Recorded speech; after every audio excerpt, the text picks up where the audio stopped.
हाँ ओके, अभी रिकॉर्डिंग भी हो रहा है, तो स्क्रीन शेयर करता हूँ।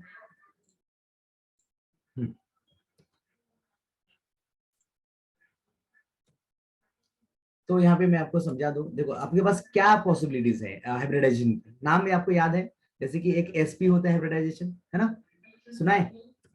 और दूसरा क्या होता है, एसपी, sp2 होता है, ओके। उसके बाद sp3 होता है, राइट। उसके बाद sp3 डी होता है, सुना है क्या, sp3d2 होता है, ओके। देन sp3d3 होता है, ओके। अलग अलग हाइब्रिडाइजेशन हो सकते हैं। तो इस हाइब्रिडाइजेशन के हिसाब से उसके ज्योमेट्री बताता हूँ, और जैसे ज्योमेट्री पता चलेगी आप खुद बोलोगे सर उसका पॉइंट एंगल ये है। देखो मैं बता रहा हूँ इसकी ज्योमेट्री, हम इसकी है लीनियर। जब लीनियर ज्योमेट्री होगी, ओके, जैसे एग्जांपल हमारे पास है ethane, ethylene, acetylene, triple bond, okay. तो आप मुझे खुद बताना बेटा, इसकी बॉन्ड एंगल इसका कितना होगा, बताइए कितना होगा ये बॉन्ड एंगल। 180। 180 होगा ना, देखो ये दिख रहा है, ये 180 बॉन्ड एंगल है, लीनियर है, ओके, क्लियर। अगर sp2 हो ना, तो उसका जो शेप होता है या ज्योमेट्री होती है वो होता है प्लानर। प्लानर, प्लानर मतलब एग्जांपल है हमारे पास जैसे कि डबल बॉन्ड। अब आप खुद बताना, मैं नहीं बताऊंगा, ओके, क्योंकि इतना सिंपल है भाई, बहुत सिंपल है। मुझे लगता है कि केमिस्ट्री जैसा सिंपल सब्जेक्ट है ही नहीं, ओके। क्यों, क्योंकि अगर मुझे आ रहा है तो सबको आना चाहिए, क्योंकि मैं अपने क्लास में बहुत ढ था, एकदम ढ, ओके। देखो ये हाइड्रोजन, हाइड्रोजन, ओके। अब इसमें बताइए मुझे क्या लग रहा है आपको, कितना होगा, कुल मिला के कितना होता है, कुल मिला के 360 होता है ना। 120 होगा सर। तो 360 को 3 से डिवाइड करो, क्यों, क्योंकि तीन प्लेन में डिवाइड हो रहा है ना, 1 2 3 में डिवाइड हो रहा है, तो 360 डिवाइड बाय 3 कितना हो गया, 120, है ना। इधर भी ऐसा ही है, इधर भी ऐसा ही है, ये 360 कितने में डिवाइड हो रहा है, स्ट्रेट लाइन में डिवाइड हो रहा है, तो आधा ऊपर आधा नीचे। भाई क्या फार्मूले की जरूरत है, कोई फार्मूले की जरूरत भी नहीं, समझ रहे हो। फार्मूला है उसका, cos थीटा का फार्मूला आता है, तो परसेंटेज एस कैरेक्टर के हिसाब से डिग्री तय होती है, ओके। लेकिन हमें वो IIT JEE वैसे थोड़ी करना है। तो ये क्लियर हुआ क्या, है ना। उस सर्कल को, उस 360 डिग्री को डिवाइड करो, यहाँ पे 3 में डिवाइड किया, यहाँ पे 2 में डिवाइड किया, समझ आ रहा है कि नहीं आ रहा, यस। ओके। और sp3 का ज्योमेट्री मैं आपको समझा दूं, अरे सॉरी, हाँ, sp3 का जो ज्योमेट्री होता है दैट इज टेट्राहेड्रल, टेट्राहेड्रल। ये मगअप करने की जरूरत नहीं है, फिक्स है। जैसे कि मिथेन मॉलिक्यूल, आपको आप उसका भी स्ट्रक्चर भी दिखाऊंगा, ओके। और थ्री डायमेंशनल फॉर्म में भी अपने पास सारे सॉफ्टवेयर अवेलेबल है, ओके। वो भी आप देखेंगे, ये हाइड्रोजन, ये हाइड्रोजन, ये हाइड्रोजन, इसको, ओके, ये मिथेन है। तो इसका मैं आपको थ्री डायमेंशनल फॉर्म भी दिखाऊंगा। और रिमेम्बर मुझे E1CB भी कवर करना है, वो भी हम कवर करेंगे, E1CB, क्योंकि वो जीपैट पॉइंट ऑफ व्यू काफी इंपॉर्टेंट है। कितने लोग हैं जीपैट के बच्चे हैं क्या, क्या होता है बच्चों यस। की स्टेमिना थोड़ा कम होता है, वी कैन अंडरस्टैंड कि बच्चे कॉलेज करके आते हैं, कॉलेज करके आने के बाद फिर ये लेक्चर्स, तो थोड़ा सा हेक्टिक हो जाता है, दैट वी कैन अंडरस्टैंड। तो ये देखो, दिख रहा है बेटा आपको, मिथेन मॉलिक्यूल दिख रहा है, ठीक है। पहले पहले सिर्फ 3 हाइड्रोजन दिख रहे थे ना, क्यों, क्योंकि एक हाइड्रोजन उसके पीछे है, देखो एवरीबॉडी, किसी को डाउट है तो बोलो।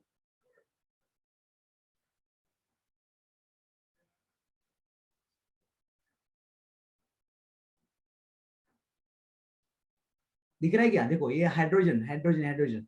जैसे हम उसको थोड़ा सा घुमाएंगे तो क्या होगा बेटा, you will see the rare hydrogen जो पीछे है ना, वो भी दिख रहा है। और ये ज्योमेट्री देखिए आप किस तरह से है, ये नीचे की तरफ देखा जाए तो ट्राइपॉड है, तीन तीन लोग है ना, देखो दिख रहा है। उसको मैं ऐसा ऊपर की तरफ लिखता हूँ, देखो बेटा, ये ट्राइपॉड है नीचे, और ऊपर क्या है, एक बोन। अगर इनको इनको अगर जोड़ दिया जाए, ओके, इनको अगर जोड़ दिया जाए, देखो मैं आपको इसमें एक ए बना के दिखाता हूँ प्लेन। तो यहाँ से ये ब्लू है, एक मिनट, इसको रेड पेन से करें, हाँ ये देखो यहाँ से ये पॉइंट एक, ये दूसरा और ये तीसरा, ये ट्रायंगल बन रहा है क्या बेटा? एक ट्रायंगल बन रहा है ना, दिस इज वन फेस। ये क्या हुआ? ये एक फेस हुआ क्या? एक फेस है। ओके, फिर देखो यहाँ से मैं अभी उस कलर चेंज कर देता हूँ, कलर चेंज करूंगा तो ज्यादा क्लियर होगा। देखो ये वाला ये एक प्लेन हुआ, कितने हो गए? दो सरफेस हुए क्या? हेलो, दो फेस हुए क्या? यस उसका सर। नाम टेट्रा क्यों पड़ा? उसका वो समझा रहा हूँ मैं आपको। टेट्रा क्यों पड़ा? देखो क्योंकि यहाँ पे एक फेस रेड वाला, एक ग्रीन वाला, और नीचे की तरफ मैं आपको एक बना के दिखाता हूँ। ये देखिए, एक, ये दूसरा, और ये यहाँ से यहाँ तक ये तीसरा, ये तीन तीन आपको दिखे क्या ट्रायंगल्स? तो तीन ट्रायंगल मतलब तीन फेस हो गए। और पीछे वाला भी तो है एक, पीछे वाला है, इसको ब्लैक से दिखा देते हैं। देखो ये यहाँ से ये इस तरफ, और ये वाला, ये बड़ा वाला सर्कल, तो कितने हो गए? ब्लैक वाला दिख रहा है एक रेड वाला, एक ग्रीन वाला, और नीचे थोड़ा सा वायलेट। चार चार फेस है, इसलिए इसका स्ट्रक्चर का नाम क्या हो गया? टेट्रा। टेट्राहेड्रल। हेड्रा मतलब सरफेस, हेड्रा मतलब सरफेस होता है, और टेट्रा मतलब चार, इसलिए उसका नाम, उसका ज्योमेट्री क्या हो गया? Tetrahedral geometry. क्लियर है क्या everybody? Okay. Yes sir. Yes sir. और उसका बॉन्ड एंगल देखिए आप, अगर ये अभी ये एक प्लेन में दिख रहे हैं नहीं है ना, इट्स नॉट इन प्लेन, एक प्लेन में नहीं है। अगर एक प्लेन में होते तो डिवाइडेड बाय 4 होता, और बॉन्ड एंगल कितना होता फिर? 90 डिग्री। तो हम लोग बचपन में, मतलब अगर आप देखोगे तो 10th स्टैंडर्ड में या ऐसे 9th स्टैंडर्ड में हम ऐसे स्ट्रक्चर निकालते थे। मीथेन का स्ट्रक्चर इस तरह से निकाला जाता था।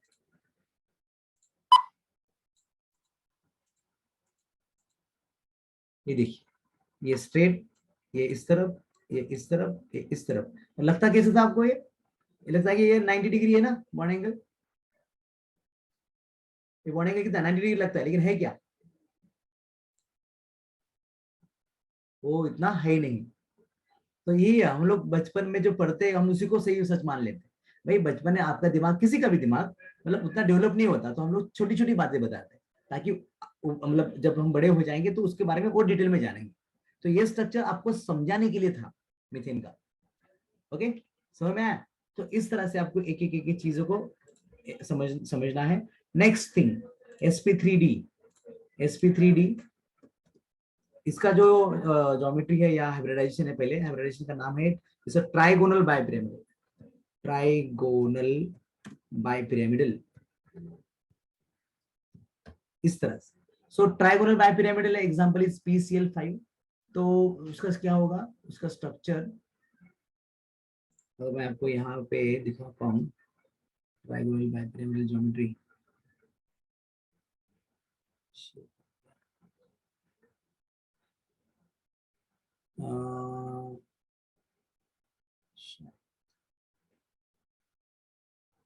हाँ ये देखो यहाँ पे है, यस।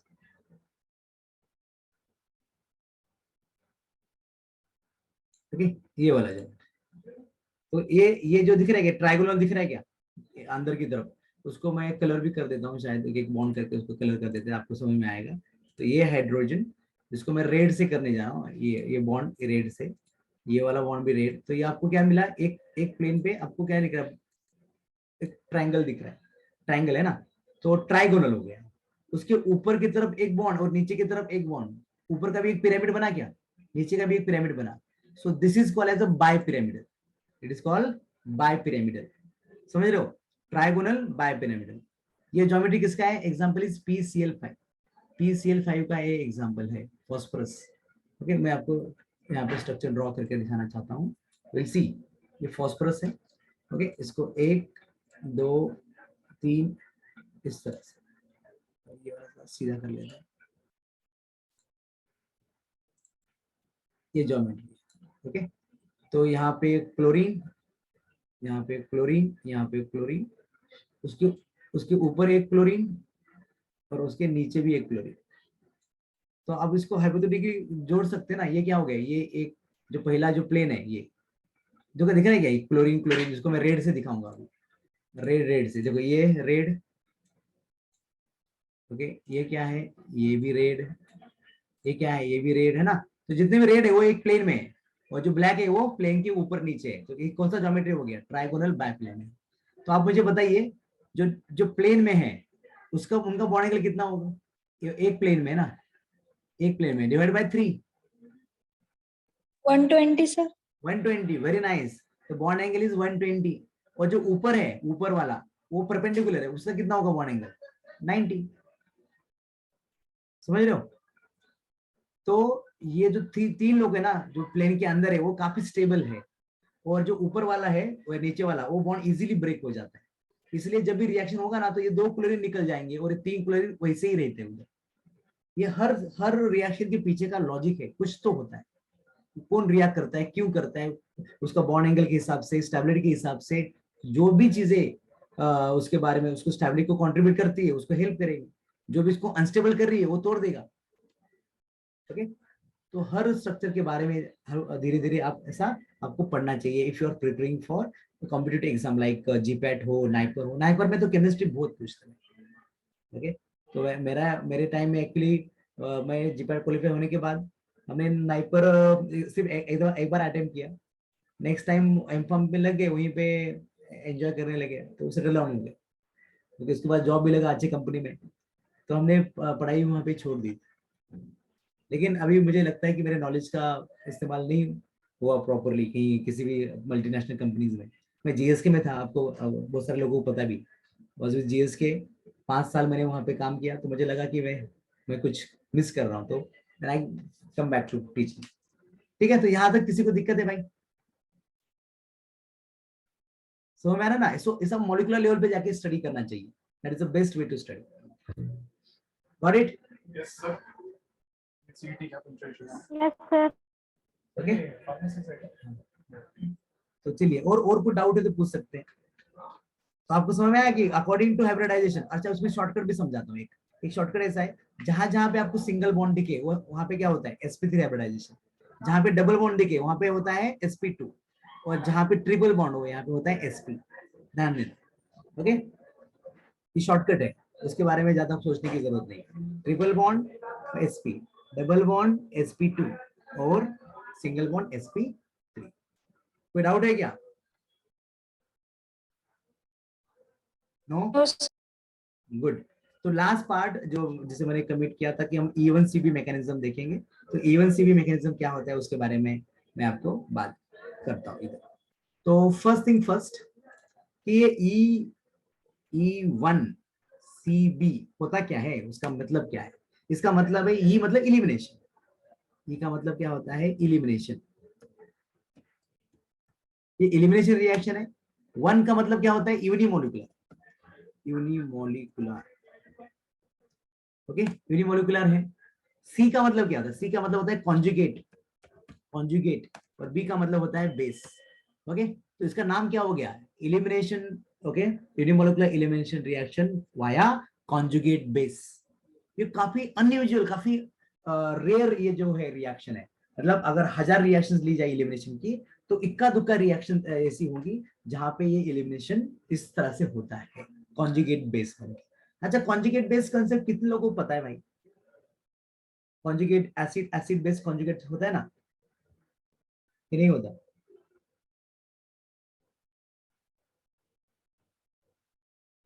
नहीं? हेलो,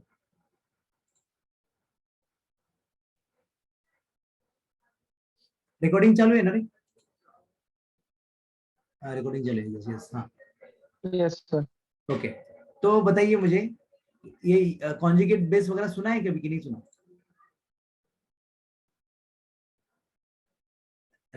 यू कैन से यस और नो ना, कितना सिंपल है। हाँ यस, तो आपने नहीं सुना होगा। हाँ कॉन्जुगेट बेस क्या होता है, तो कि एक एसिड है, एसिड का अगर H निकाल दिया जाए, कोई भी एसिड, जैसे एग्जांपल HCl, सबको पता है HCl की नहीं? हाँ Yes. HCl का हम H निकाल दे तो क्या होगा, ये H प्लस है प्लस Cl माइनस, है ना। तो जो H प्लस निकालने के बाद जो बचा, क्या बचा बेटा, Cl माइनस। तो this Cl minus is called as conjugate base. देखो ये Cl माइनस अगर माइनस है, ऑब्वियसली है ही, तो ये H प्लस को अट्रैक्ट करेगा, डेफिनेटली करेगा। तो ये Cl minus will attract H plus, और क्या होगा, रिएक्शन रिवर्स हो जाएगा। अब सवाल ये है कि ऐसा होता है क्या, नहीं होता? तो प्लस माइनस अट्रैक्शन होता है कि नहीं होता? Yes sir. होता है, लेकिन अट्रैक्शन होना, मतलब उसका इंटेंशन वो भी इंपॉर्टेंट है कि कितना इंटेंस हो। तो आपको मैं एक सिंपल बात बता दूं, जो स्ट्रॉन्ग बेस होता है ना, स्ट्रॉन्ग बेस, उसका कॉन्जुगेट बेस हमेशा वीक होता है। मतलब Cl माइनस इतना स्टेबल है अपने आप में, क्यों? क्योंकि उसका ऑक्टेट देखो, ऑक्टेट पूरा कंप्लीट है क्या? Cl माइनस मतलब 18 इलेक्ट्रॉन, 18 इलेक्ट्रॉन, क्योंकि 17 खुद के और एक माइनस का 18 हो गए। तो 18 मतलब 288, मतलब स्टेबल कॉन्फ़िगरेशन। और स्टेबल कॉन्फ़िगरेशन मतलब वो क्या बोलेगा, मैं आराम से रहूंगा, मुझे कोई अभी कुछ छनपना नहीं चाहिए। तो यहाँ पे वो H प्लस की तरफ देखा जाए भी नहीं, मतलब लाखों मॉलिक्यूल में एक आध दुक्का बार हो सकता है कि वो H प्लस को अट्रैक्ट करे और HCl बनाए फिर से। That is the reason HCl is a strong acid, क्योंकि वो H प्लस ज्यादा देता है ना। स्ट्रॉन्ग एसिड का मतलब क्या होता है? Any substance which give more H plus is called strong acid. तो उसका conjugate base must be weak. Okay, conjugate base ऐसा होना चाहिए जो H प्लस की तरफ अट्रैक्ट ही ना हो। समझ में आया? तो ऐसा ही अगर आपके इसमें कंपाउंड में, ऑर्गेनिक कंपाउंड में अगर कुछ ऐसी सिचुएशन आ जाए जहां पे कॉन्जुगेट बेस बने, then this reaction follows E1CP mechanism. तो E1CP मैकेनिज्म के लिए क्या ऐसा कौन सा क्राइटेरिया है, जो खास क्राइटेरिया क्या है स्पेशल? मैंने कहा ना ये रेयर केस है, rare. Okay, it is a beta element. Once again it is similar to, similar किसकी तरह सिमिलर है ये? Similar to E2 mechanism. ये E2 मैकेनिज्म की तरह ही है बिल्कुल। फर्क क्या है फिर? फर्क है यहाँ पे आपको स्ट्रॉन्ग बेस की जरूरत है। याद है आपको? याद है E2 में भी क्या था? स्ट्रॉन्ग बेस था ना। E2 में भी स्ट्रॉन्ग बेस चाहिए। सेकेंड यहाँ पे बहुत अनयूजुअल सी कंडीशन में यहाँ पे रख रहा हूँ कि जैसे क्या क्या कारण है जहाँ पे E1CP मैकेनिज्म होता है। तो सबसे पहला कारण मैंने कहा कि स्ट्रॉन्ग बेस चाहिए मुझे। क्या चाहिए? Strong base. एग्जांपल भी दूंगा आपको। आपने फेमस नाम सुना होगा, अल्डोल कंडेंसेशन सुना है क्या? अल्डोल कंडेंसेशन नहीं सुना? Yes, sir. अल्डोल कंडेंसेशन में जो आखिरी वाला जो एलिवेशन होता है ना, लास्ट एलिवेशन, मतलब अल्डोल बनने के बाद हीट करते, हीट करने से क्या होता है, H2O निकल जाता है एंड डबल बॉन्ड बनता है। देखो किसी को याद हो तो अल्फा बीटा अनसैचुरेटेड कंपाउंड बनता है। Actually this reaction is E1CP mechanism. वो ENCP मैकेनिज्म होता है, मैं आपको बता दूंगा। पहली चीज क्या होना चाहिए बेटा? Strong base is must, strong base होना जरूरी है। सेकेंड क्या है कि at beta position strong electron withdrawing group होने चाहिए। Okay, strong electron withdrawing group at beta position. Is not बेटा, it's a beta. Okay, beta position होना चाहिए। उसके बाद क्या होगा? जो लिविंग ग्रुप है, leaving group must be very poor, poor leaving group. ये लिविंग ग्रुप अगर आपको कंसेप्ट नहीं पता तो बोल लेना। पुअर लिविंग ग्रुप होना चाहिए। और आखिरी वाला condition high temperature. High temperature, अगर टेम्परेचर ज्यादा रहे तो उस केस में क्या होगा बेटा? ये E1CP मैकेनिज्म हो सकता है। ओके, इसमें आपको मैं एक रिएक्शन करके दिखाता हूँ तो आपको थोड़ा समझ में आएगा कि हो क्या रहा है। ओके, एक एग्जांपल देता हूँ। इस कंपाउंड का नाम बताना, काफी बेसिक क्वेश्चन है ये। आईयूपैक नेम आपको आना चाहिए। ओके, इसको 1 2 3 बॉन्ड है, तीनों हम फ्लोरीन रखते हैं। Fluorine fluorine fluorine fluorine. यहाँ पे है हाइड्रोजन, यहाँ पे है H क्लोरीन, क्लोरीन, इधर भी है क्लोरीन।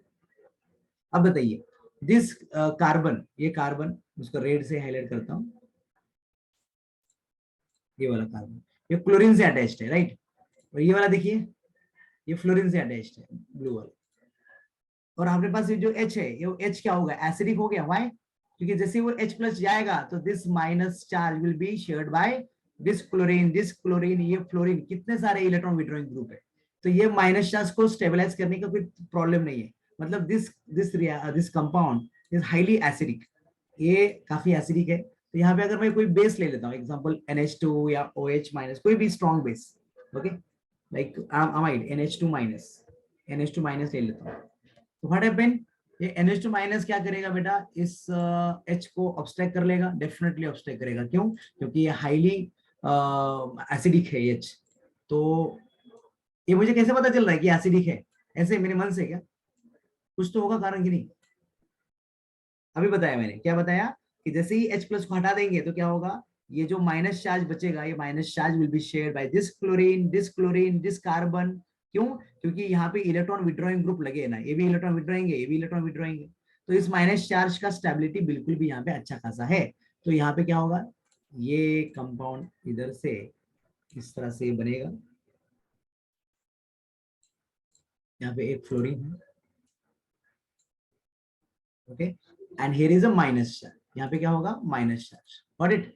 तो ये क्या हुआ बेटा, यहाँ से H गया तो ये क्या हुआ, this is a conjugate base. What is this is a conjugate base.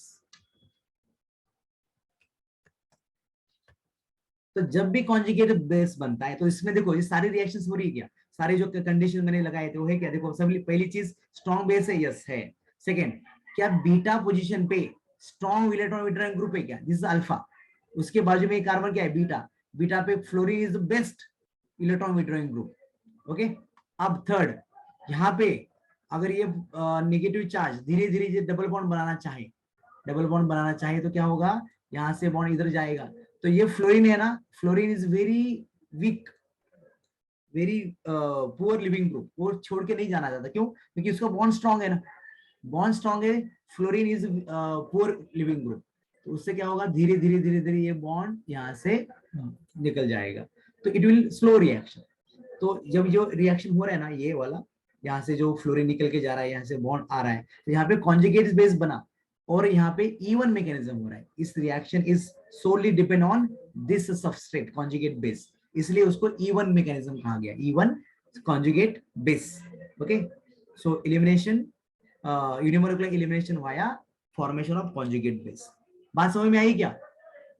यहाँ पे कॉन्जुगेट बेस बन रहा है और कॉन्जुगेट बेस स्टेबल बन रहा है, स्टेबल कॉन्जुगेट बेस बनने की वजह से ही आगे रिएक्शन फॉरवर्ड हो रहा है। समझा कि फिर से समझाऊं? भाई लोग, भावेश, निकिता, योगिता, ज्यादा हेवी हो गया? प्रिया, नहीं समझे क्या? कोई बोल नहीं रहा है, मतलब नहीं समझा, ओके। मैं आपको फिर से समझाता हूँ। नॉर्मल सी बात है भाई, ये H एसिडिक है क्या, नहीं है? एसिडिक है कि नहीं है? किती पर्यंत घेणार एसिडिटी? 7.5 ना, 7.5। ओके, अगर ये H एसिडिक है तो ये NH2 माइनस क्या करेगा, इस H को लेके जाएगा, तो यहाँ पे नेगेटिव चार्ज बना, this negative charge is stabilise by, देखो इसका इंडक्टिव इफेक्ट है, नेगेटिव इंडक्टिव इफेक्ट, इसका इंडक्टिव इफेक्ट है, इसका इंडक्टिव इफेक्ट है, तो यहाँ से ये स्टेबल, यहाँ पे जो चार्ज है वो काफी स्टेबल है। अब देखो ये क्या करेगा, धीरे धीरे इस कार्बन के साथ अपना बॉन्ड बनाएगा, तो ये कार्बन तीनों में से किसी एक फ्लोरीन को निकाल देगा बाहर, तो यहाँ पे मुझे क्या मिलने वाला है, आगे मुझे मिलेगा डबल बॉन्ड, ओके। एक है यहाँ पे क्लोरीन, ये यहाँ पे क्लोरीन, क्लियर होता है? देखो, सो ऑलमोस्ट हमारा मीटिंग भी खत्म होने में आया है। देखो दिस, तो यहाँ पे क्या हुआ, क्लोरीन, ये क्लोरीन था, इधर क्लोरीन था, इधर फ्लोरीन, तो एक फ्लोरीन गया, इसे पुअर लिविंग ग्रुप है ना, चारों चीजें यहाँ पे ओबे हो रही है, स्ट्रॉन्ग बेस भी है, इलेक्ट्रॉन विड्रॉइंग ग्रुप भी है बीटा पोजीशन पे, पुअर लिविंग ग्रुप भी है, और हाई टेम्परेचर, यहाँ पे हीट भी किया हुआ है, हीट है, ओके, समझ रहे हो? तो this kind of reaction mechanism is called as E1CB mechanism. आप सवाल पूछिए, if you are doubt you have to ask. क्या मिला, डबल बॉन्ड ही मिला इधर, लेकिन यहाँ पे कॉन्जुगेट बेस बना था और कॉन्जुगेट बेस बनने के बाद फिर ये रिएक्शन आगे हुआ. So hence it is called E one CB mechanism. Clear होता है कि नहीं? नहीं? Hello Pranali, Yes, sir. You can say no. अगर नहीं समझा तो ऐसा कुछ नहीं है ये सर को बुरा लगेगा तो हम ना बोलेंगे, तो ऐसा कुछ नहीं. प्रियंका, प्रिया, Yes, sir. समझ लो ना? प्रथम, भावेश, योगिता. Yes, sir. तो समझ ले. Very very rare reaction. मैं अल्डोल का भी एक एग्जांपल देख के देन विल स्टॉप. आपके तो कुछ डाउट रहे तो भी मुझे पूछना. तो नेक्स्ट रिएक्शन इज अल्डोल. मैं अल्डोल का समझाता हूँ. अल्डोल में होता क्या है? किसी को याद है कुछ अल्डोल रिएक्शन की? नहीं याद?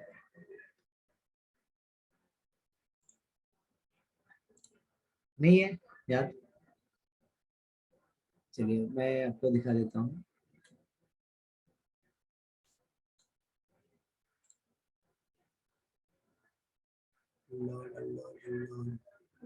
हाँ, ये अल्डोल कंडेंसेशन सबको दिख रहा है? Yes, sir. ठीक है. तो ये जो कंपाउंड यहाँ पे जो आपके सामने जो कंपाउंड है अल्डोल कंडेंसेशन मैं नहीं समझा रहा हूँ.